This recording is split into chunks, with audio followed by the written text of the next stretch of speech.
for years when I was at the fire station, I used to go up and talk to the fire. They don't want to put it in the budget. You saw. Embarrassed to be here.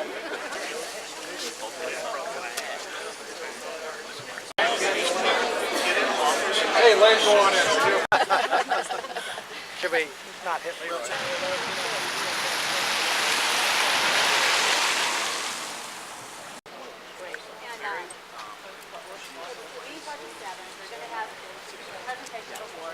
And then they'll have an open mic. You all want to be there for that. Oh yeah, because that's what anybody who feels. Okay, yes, no way. But you know what? That the City Council accept the winning bid for the city's general obligation refunding series 2010B issue from Raymond James and Associate with a true interest cost of 3.9842%, and that the mayor and clerk be authorized and directed to execute the bid form selling the bonds to the best bidder on the basis of said bid and the terms specified in the notice of bond sale. Second. Is there any more discussion? Please call the question. Andre, Aye. Footlick. Aye. Gibbs. Aye. Grostadier. Aye. Kring. Aye. Shepherd. Aye. Vandenberg. Nay. Weber. Nay. Madam Mayor, Yes, ma'am. I move the City Council approve an ordinance authorizing and providing for the issuance of $6,945,000 general obligation refunding bonds, Series 2010B of the City of Mission, Kansas, for the purpose of providing funds to refund a portion of the city's outstanding general obligation bonds, providing for the levy and collection of an annual tax for the purpose of paying the principal of and interest on said bonds as they become due, authorizing certain other documents and actions in connection therewith, and making certain covenants with respect thereto. Is there a second? Second. Is there any discussion on this motion? I have a comment. Mrs. Kring? Last month, I voted against the debt restructuring, but I have contacted Mr. Kimmel and have gone through the debt restructuring process and feel more comfortable if we're moving forward that we've done it in a very deliberative manner and that all the checks and balances work out. So I feel much better about that now. Thank you. Great, thank you. Please call the question. Andre, Aye. Footlick. Aye. Gibbs. Aye. Grostadier. Aye. Kring. Aye. Shepherd. Aye. Vandenberg. Nay. Weber. Nay. Madam Mayor, Yes, ma'am. I move the City Council approve a resolution prescribing the form and details of and authorizing and directing the sale and delivery of general obligation refunding bonds, Series 2010B of the City of Mission, Kansas, previously authorized by ordinance number 1333 of the issuer, making certain covenants and agreements to provide for the payment and security thereof, and authorizing certain other documents and actions connected therewith. Second. Is there any discussion on this? Any questions? Please call the question. Andre, Aye. Footlick. Aye. Gibbs. Grostadier. Aye. Kring. Aye. Shepherd. Aye. Vandenberg. Nay. Weber. Nay. And then we have item number 4, which are public comments. This is for to address council on an item that is not on our agenda.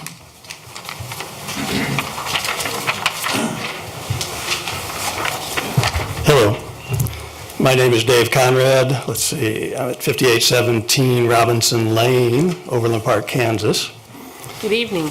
Hi, I'm the controller at St. Pius, and I wanted to make a few comments regarding the transportation utility fee. Twice last week, I heard Dave Traber, president of the Kansas Policy Institute, speak. His point can be summarized as lower taxes mean more jobs and more people.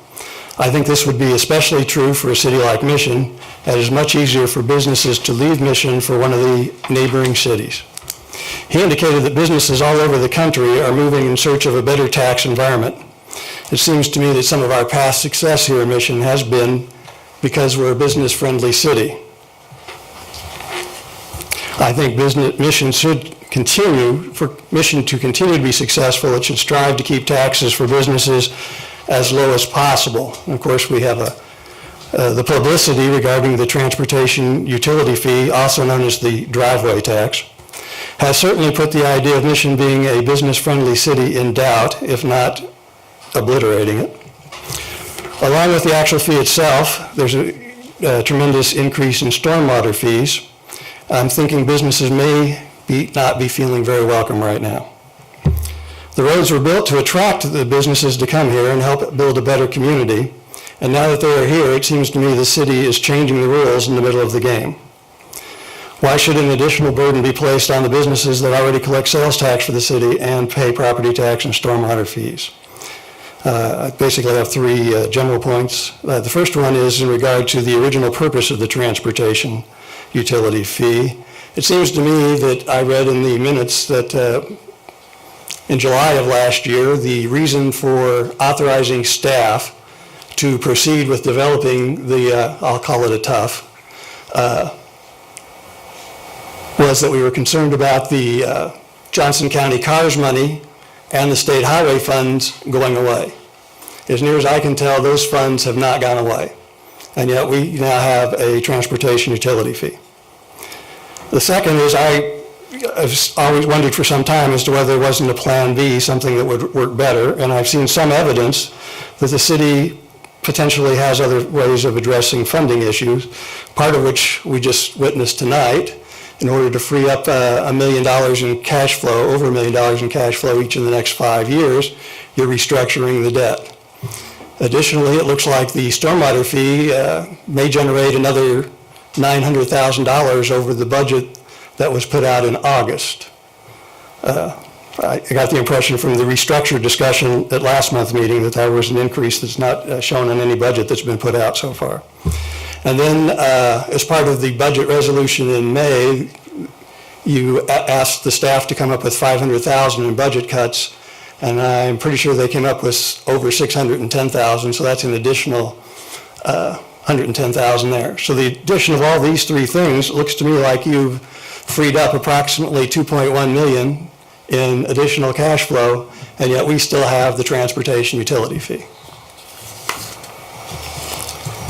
The third point relates to Trans System, a consultant for the city, put out a report in April, dated April 22nd of last year, and they showed a cost of over 10 years of $25.2 million to repair the roads. The city's estimate used basically the same format, but it had some significantly differences, and the city's total came up to be $38.4 million. That's an additional $13 million to do the same thing. One of the points was a slurry seal program. Trans System said a slurry, my voice is drying out. Slurry seal? Slurry seal program was developed with a 5-year life cycle, and I got the impression they were indicating that this cost should go down as roads improved over the 10-year period. They listed the cost of that program as $739,000 at various times over the 10-year period. The city's chart shows it starting at $200,000 a year, and it goes up every year. The total difference to the slurry program would be $1.6 million. Another question about their report is they had 2 columns listed for the county CARS money. One was a positive number indicating a cost, and the other was a negative that was listed as CARS request, and they had an amount for each year that was a negative that appeared to be reducing the number by $2.25 million. So there's a net in there, and it's never been clear to me what that net difference is for. The city also added a transit investment column, which totals $1.8 million over 10 years. Based on the comments this summer, I got the impression that this involves somehow doing something to the streets for additional bus traffic, which may or may not be related to the bus depot down in the old Capitol Federal Building. However, I went to the Metcalf/Shawnee Mission Transit Planning Study open house on the 26th of October, and the Olson people there, the consultants, had no clue what it was, and Martin Riviola told me it had no relation to the Transit Corridor program. So I still don't have a concrete understanding, pardon the pun, of what that cost is for. And then the city added 5 more years of CARS funding, which is not unreasonable in light of recent budget developments. However, the street repair plan already envisioned fixing the streets without that.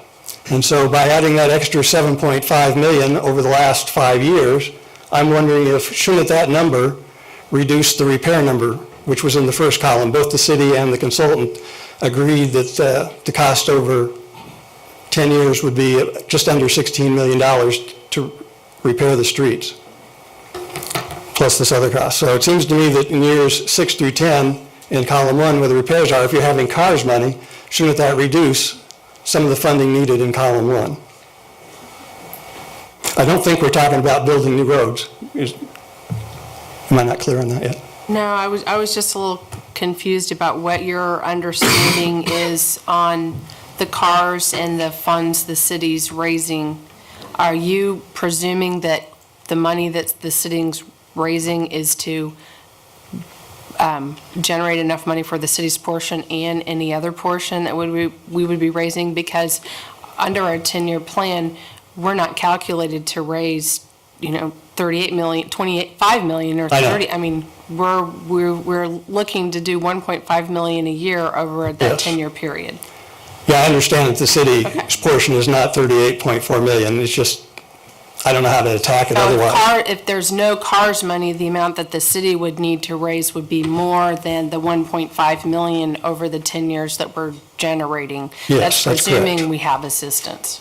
Yeah. Okay. But I just wanted to make sure, because your question sounded like we were doing our portion and also replacing the CARS portion in what this was generating, and that's not true. Yeah. Okay. It's my understanding that the CARS money is to help with all these projects. Is that right? But it only helps with some. It doesn't That's help right. with all of them. It only helps with certain streets. It doesn't help with most of our residential streets at all. So I guess, and so I'm unclear that over that last 5 years, do we know if the CARS money will be for, are we working on those streets that CARS money will help over the last 5 years then?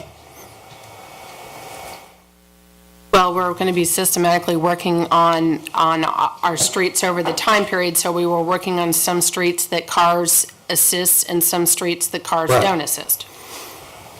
And then I guess as part of the CARS report, as part of the trans system report, there was a schedule of which streets that they were going to work on over the next 10 years. Is that a schedule that you're following, or is that just an example of how you might work on the streets?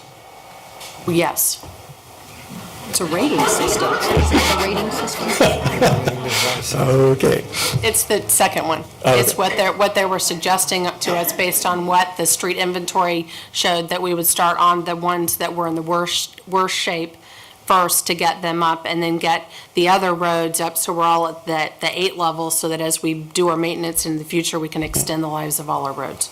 I think according to their schedule, it looked like they were going to do Johnson Drive in year 2. I don't know, is that feasible to be moving that quickly on it?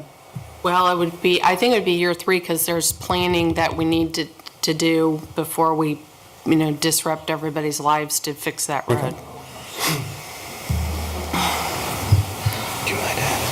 So anyway, those are my points. In conclusion, I'd like to say I'm not sure if there's ever a good time for the city to raise fees charged for city services by $2 million in a year, which it looks to me like 1.3 million of that is stormwater and 833,000 is transportation utility fees.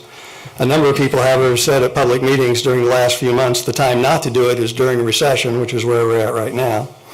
To me, it also raises a question if there's any limit on how much a city can charge residents for services, and maybe there should be. So that's all I have. All right, thank you.